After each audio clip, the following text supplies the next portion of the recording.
Are you 64 years old now? Malapit ka nang magpensyon ng Old Age Security Pension, ang OAS in Canada. Usually po, after 64th birthday ninyo, papadalhan ka ng Service Canada ng letter reminding you na ikaw ay malapit ng magpensyon. Pwedeng automatic enrollment, pwede kang i-enroll nila nang hindi mo na kailangan mag-apply. Or pwede namang it's just reminding you to apply. Good sana kung automatic enrollment na, no? Hindi ka na mag-apply pa. Okay, so granted na pinadalhan ka ng letter saying na pwede ka nang mag-apply. It's up to you kung mag-a-apply ka na kaagad to get your old age pension at 65 years old mo. Or kung gusto mong i-defer, pwede 1 year or 2 years or hanggang mag-70 kung gusto nyong i-defer.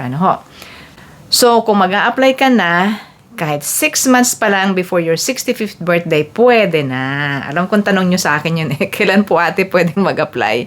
6 months before, mas maaga, may time ang Service Canada na matapos ang inyong application bago ka mag-65. Online application or by paper. Pero syempre, mas mabilis po ang online. Mas preferred po ang online. About 3 months more or less ay ma-approve or madidesisyon na nila ang inyong application. Kung merong kulang na dokumento, let's say meron silang gustong itanong sa inyo or hindi nyo na i-submit ang ganito at ganon, they will send you a letter at sasagutin nyo po. So guys, you need to create your MSCA account. My Service Canada account.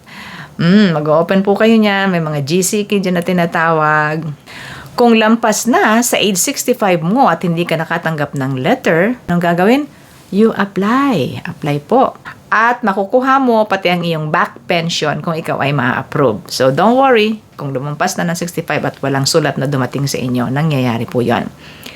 Kung hindi ka naman sure kung qualified ka, wala nga akong sulat na tinanggap, pero andito na ako sa Canada ng ganito-ganito at naka 10 or how many years na kayo, apply anyway. Ang sabi po dyan sa toolkit ng Service Canada, apply anyway. Malalaman nyo kung approve. Kung hindi approve, eh di hindi approve. Hindi ho ba? Yan. Ang Old Age Security Pension nyo po ay depende sa years ng inyong paninirahan sa Canada, from 10 years to 40 years. From your age 18 as a legal resident in Canada. Okay po? Yun. So, good luck everybody. At abangan nyo ang inyong letter. Kung walang dumating, you can apply. Go ahead. Pwede kayong gumawa ng inyong sariling application. Thanks for watching. Sa Ate Menchie from Toronto.